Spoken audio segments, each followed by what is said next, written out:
TV ముందుగా బులెటిన్లో headlines చూద్దాం. శ్రీకాళహస్తి ఆలయంలో శ్రీ మృత్యుంజయ స్వామికి అభిషేక పూజలు. అధిక సంఖ్యలో పాల్గొన్న భక్తులు. కాంగోలోని బుసిరా నదిలో ఘోర ప్రమాదం. 38 మంది మృతి, 100 మందికి పైగా గల్లంతు. ఏపీ జెన్కో బొగ్గు కుంభకోణం వెనుక విజయసాయిరెడ్డి హస్తం. తీవ్ర ఆరోపణలు చేసిన సోమిరెడ్డి చంద్రమోహన్. భారతరత్న స్వర్గీయ మాజీ ప్రధాని పివి నరసింహారావు 20వ వర్ధంతి. నివాళులర్పించిన కాంగ్రెస్ నాయకులు. శ్రీకాళహస్తి ఆలయంలో ధనుర్మాసం సందర్భంగా శ్రీ మృత్యుంజయ స్వామికి విశేష అభిషేక పూజలు నిర్వహించారు. ఆలయంలో రాహుకేతు సర్పదోష నివారణ పూజలు, శనేశ్వర అభిషేకాలు, స్వామివారికి రుద్రాభిషేకాలు, వివిధ రకాల ఆర్ధిత సేవలు భక్తులు అధిక సంఖ్యలో పాల్గొని మొక్కులు చెల్లించుకున్నారు. ఆలయ అర్చకులు, వేద పండితుల ఆధ్వర్యంలో కలశ స్థాపన పూజలు నిర్వహించి మృత్యుంజయ స్వామి మూల విరాట్కు వివిధ రకాల సుగంధ ద్రవ్యాలతో వేదోయుక్తంగా అభిషేకం నిర్వహించారు. అనంతరం దివ్య అలంకారాలు చేసి ధూపదీప నైవేద్యాలు నివేదించి పూర్ణ హారతులు సమర్పించారు. సంపూర్ణ ఆయురారోగ్యాలతో ఉండాలని మృత్యుంజయ స్వామికి అభిషేక సేవను భక్తులు నిర్వహించుకున్నారు.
కాంగోలోని బుసిరా నదిలో ఘోర ప్రమాదం చోటు చేసుకుంది. పడవ బోల్తా పడి 38 మంది మృతి చెందారు.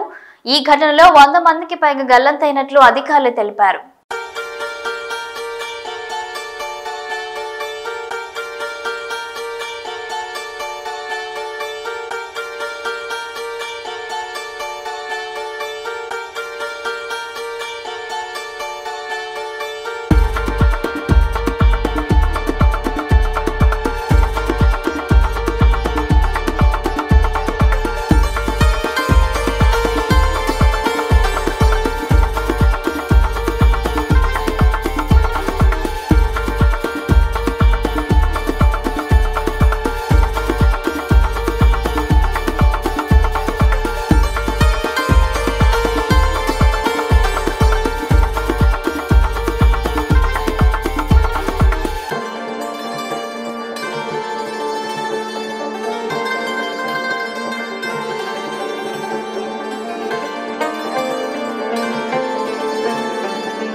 ఏపీ జన్గో బొగ్గు కుంభకోణం వెనుక విజయసాయిరెడ్డి ఉన్నారని ఆరోపించారు ఎమ్మెల్యే సోమిరెడ్డి చంద్రమోహన్ రెడ్డి.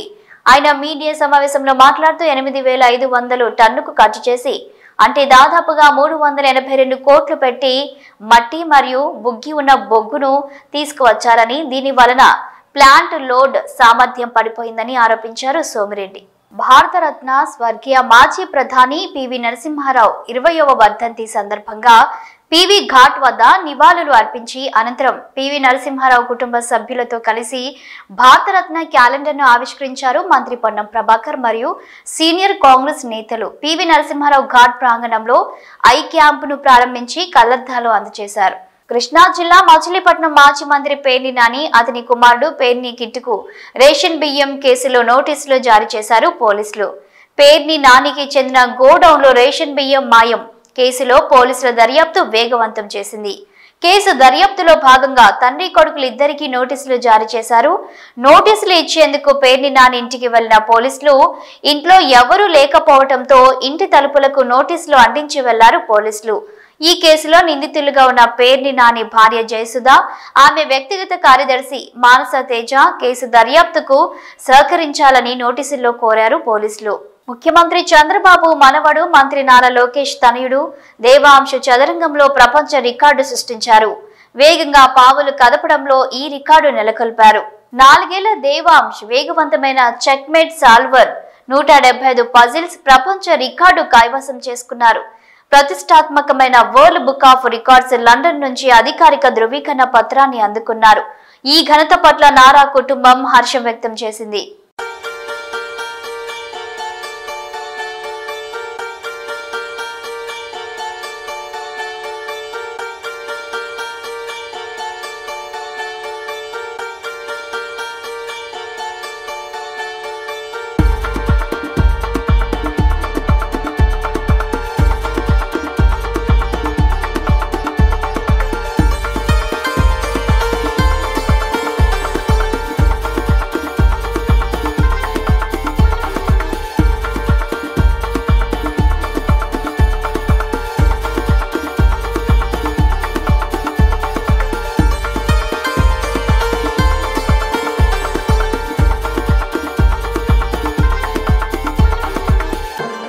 వందల మంది పార్కులో గంటల తరబడి సెల్ ఫోన్ లేకుండా కూర్చున్నారు అంటే నమ్మగలరా? టాటా గార్డెన్, సౌత్ ముంబై శాంతాను నాయుడు మరియు గౌరవనీయులైన ప్రముఖ పారిశ్రామికవేత్త దివంగత శ్రీ రతన్ టాటాజీ తీసుకున్న చొరవతో ఇది సాధ్యపడింది. ఈ పార్కుకు వచ్చేవారు కేవలం పార్కులోకి పుస్తకాలతో మాత్రమే అనుమతించబడతారు. ఈ పార్కుకు వచ్చే వారికి ఎటువంటి ఫీ వసూలు చెయ్యరు. కేవలం తమ పేరును నమోదు చేసుకోవాల్సి ఉంటుంది. మంచి ఆలోచన కదా. నర్సీపట్నం ఆర్టీసీ హెయిర్ బస్సును ఆదివారం అర్ధరాత్రి దొంగలు ఎత్తుకెళ్లారు. AP 31TH0765 నంబర్ గల ఆర్టీసీ బస్సు ఉదయం 4:30 గంటలకు తుని వెళ్లాల్సి ఉండగా పార్కింగ్ లో ఉంచిన బస్సును దొంగలు ఎత్తుకెళ్లారు. అనంతరం పోలీసులకు ఫిర్యాదు చేయగా పోలీసులు దర్యాప్తు చేసి లోతుగెడ్డ జంక్షన్ లో ఉన్న బస్సును కనుక్కున్నారు. దొంగను అదుపులోకి తీసుకున్నట్లు సమాచారం. పూర్తి వివరాలు తెలియాల్సి ఉంది.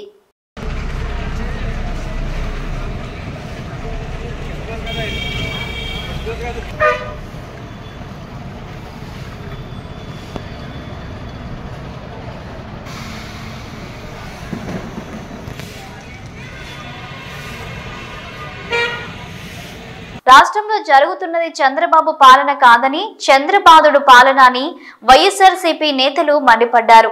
తాము గెలిస్తే విద్యుత్ ఛార్జీలు పెంచమని చెప్పిన చంద్రబాబు విద్యుత్ ఛార్జీల పెంపు ద్వారా రాష్ట్ర ప్రజలపై ఏకంగా 15,485 కోట్లు భారాన్ని మోపడం దుర్మార్గమని అన్నారు.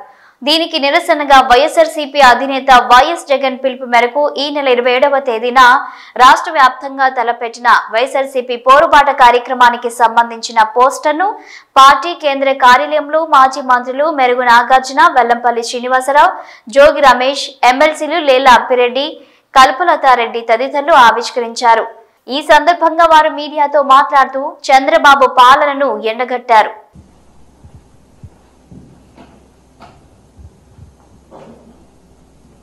ఈ నెల 27వ తారీఖున వైఎస్ఆర్ కాంగ్రెస్ పార్టీ జగనన్న పిలుపు మేరకు అన్ని నియోజకవర్గ కేంద్రాల్లో ప్రజల నెత్తిన పెనుభారం మోపి నడ్డి విరిచేలా చేసిన చంద్రబాబు నాయుడు పెద్ద ఎత్తున కరెంటు ఛార్జీలు పెంచి ప్రజలని అతలాకుతలం చేస్తున్న ఈ పెనుభారం మీద ప్రజల పక్షాన గళమెత్తాలి, ప్రజల పక్షాన నిలబడాలి, ప్రజలకి అండగా ఉండాలి. సుమారుగా 15,485 కోట్ల రూపాయల పెనుభారాన్ని నవంబర్ నెలలో కానివ్వండి, డిసెంబర్ నెలలో కానివ్వండి, ఎప్పుడు కూడా చూడనటువంటి ఈ పరిస్థితులు వచ్చి 6 నెలల కాలంలోనే ప్రజల నడ్డి విరిచిన చంద్రబాబు ప్రభుత్వం మీద ఆందోళనకి ప్రజలందరూ కూడా సన్నద్ధమయ్యారు. వైఎస్ఆర్ కాంగ్రెస్ పార్టీ ప్రజల పక్షాన పోరాటానికి సిద్ధంగా ఉంది. ఇప్పటికే రైతుల పక్షాన నిలదించాం, రైతులకు వెన్నుగా ఉన్నాం, రైతుల పక్షాన పోరాటం చేస్తా ఉన్నాం. ఇప్పుడు 5 కోట్ల మంది ప్రజల పక్షాన ప్రతి గడపకి ఆ అక్క చెల్లెమ్మని నడ్డి విరిచిన చంద్రబాబు నాయుడు 6 నెలల్లో సూపర్ 6 ఇస్తాడనుకుంటే సూపర్ 6 ఎటు వెళ్ళిందో తెలీదు, ఏమోనో దాక్కుందో తెలీదు. కానీ ప్రజలంతా కూడా ఈరోజు ఒకటే అంటా ఉన్నారు, 6 నెలల కాలంలో జగనన్న ఉంటే ఎంత మేలు జరిగేదో, చంద్రబాబు నాయుడు ప్రభుత్వంలో అంత కీడు జరుగుతూ ఉంది మనకి అని చెప్పేసి ముక్త కంఠంతో బాధపడుతున్న పరిస్థితులు చూసాం. ఎన్నడూ కూడా లేని విధంగా ఘోరాతి ఘోరంగా 15,485 కోట్ల రూపాయలు ఈ రోజున భారాన్ని మోపిన చంద్రబాబు నాయుడు ప్రభుత్వం మీద నినదిస్తూ ఉన్నాం. జగనన్న నేతృత్వంలో గర్జించబోతా ఉన్నాం, ప్రజలకి అండగా ఉండబోతా ఉన్నాం. ఆనాడు స్వర్గీయ డాక్టర్ వైఎస్ రాజశేఖర రెడ్డి గారు ఏ విధంగా అయితే ఆనాటి తెలుగుదేశం ప్రభుత్వాన్ని గడగడలాడించి కరెంటు ఛార్జీలు పెంచిన తెలుగుదేశం ప్రభుత్వం మీద పోరాటం చేసి ఆ రోజు అసెంబ్లీ ముట్టడి చేస్తే ఆనాడే చంద్రబాబు నాయుడు కొంతమంది ప్రాణాలను కాల్పులతో కాల్చి చంపిన వైనాన్ని మనం చూసాం. ఈ పరిస్థితుల్లో మరలా ఇప్పుడు గర్జించబోతా ఉన్నాం. ప్రజల పక్షాన నిలబడబోతా ఉన్నాం, ప్రజలకు అండగా ఉండబోతా ఉన్నాం. కరెంటు ఛార్జీలు తగ్గించే వరకు చంద్రబాబు ప్రభుత్వం మీద పోరాటం చేస్తాం, ప్రజల పక్షాన నిలబడతాం.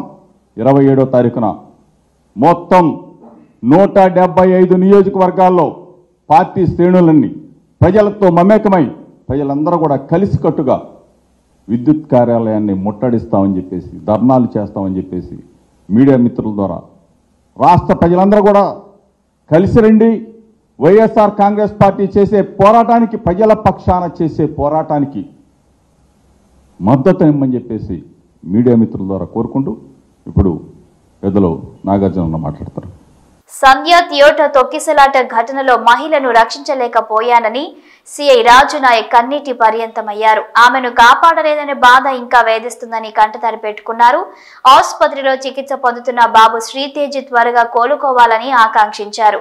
అల్లు అర్జున్ టీం నుంచి తనకు ఎలాంటి సమాచారం లేదని, థియేటర్ యాజమాన్యంతో మాత్రమే కాంటాక్ట్ ఉందని పేర్కొన్నారు. తాను కూడా తొక్కిసలాటలో చనిపోతానని అనుకున్నట్లు చెప్పారు సిఐ రాజు నాయక్.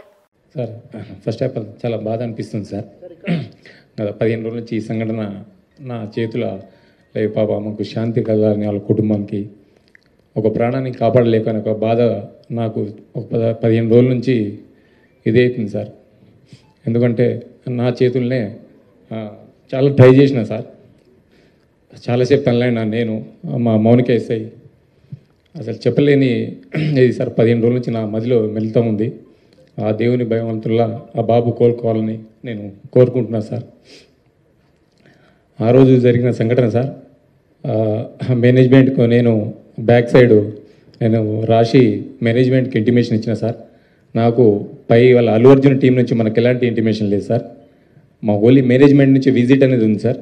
ఆ విజిట్కి నేను మా సీనియర్ ఆఫీసర్తో మాట్లాడి నేను చూసి ఆ 2 థియేటర్లు ఒకటే ప్లేస్లో ఉండడం సార్. ఆ ప్లేస్లో ఉండడం రెండు థియేటర్లకు ఒకటే ఎంట్రీ ఒకటే ఎగ్జిట్ సార్, 35 and 70 mm. అది పాసిబుల్ కాదానికి అదే పేపర్ కాపీ టు SHOకి ఒకటి వచ్చింది సార్. దాని బ్యాక్ సైడ్ నేనే నా స్వయాన రైట్ ముందు రాసి మేనేజ్మెంట్కి వెళ్ళిన సార్.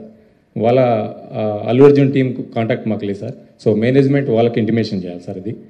సో ఇంకోటి సార్, బిఫోర్ 2 hours నుంచి నేను స్ట్రగుల్ చేస్తున్నా. మీడియా మిత్రులందరూ ఉన్నారు, చాలామంది, ఒక దాదాపు 100 మంది ప్రెస్సులు ఉన్నారు. 2 hours నుంచి మేము, మా SI Mounika lady officer, so ఎంతోగానో ట్రై చేస్తున్నాం క్రౌడ్ ఫుల్ కంట్రోల్ చేయడానికి. సో మేనేజ్మెంట్ మా ఎదురుగానే ఆ గ్రిల్ గిట్స్ ఇరగడము, నేను పడిపోవడం, దేవుని వల్ల అది భగవంతుని ఈ రోజులు ఉన్నామంటే అది ఎవరున్నాం. కానీ ఫస్ట్ ఆఫ్ ఆల్ నేనే పోతాను అనుకున్నా సార్. ఆ సిచ్యుయేషన్ పెద్దపల్లి జిల్లా కేంద్రంలోని బొంపల్లి గ్రామంలో విద్యుత్ షార్ట్ సర్క్యూట్ తో నిప్పు అంటుకొని వల్లెపు రాజం అనే వృద్ధురాలి ఇల్లు పూర్తిగా దగ్ధమైంది. ఇంట్లో కూతురికి కట్నం కింద ఇచ్చే ₹1,00,000 నగదు, తులం బంగారం, వెండితో పాటు ఇంట్లోని వస్తువులన్నీ పూర్తిగా కాలిపోయాయి. నిరుపేద కుటుంబానికి చెందిన రాజమ్మను ప్రభుత్వం ఆదుకోవాలని గ్రామస్తులు కోరారు.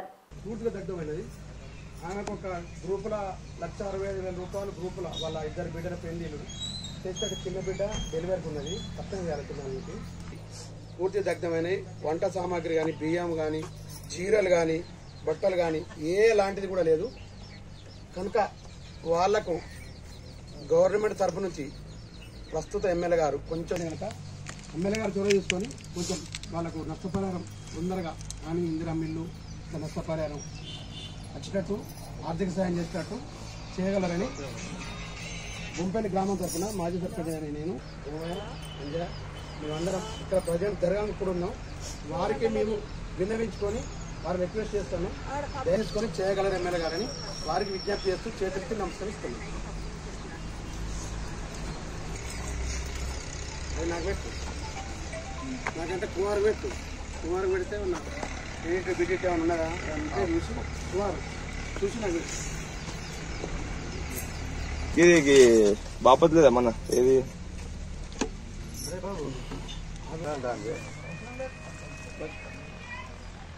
కాదు. ఇప్పుడు ఏమంటాడంటే వాడు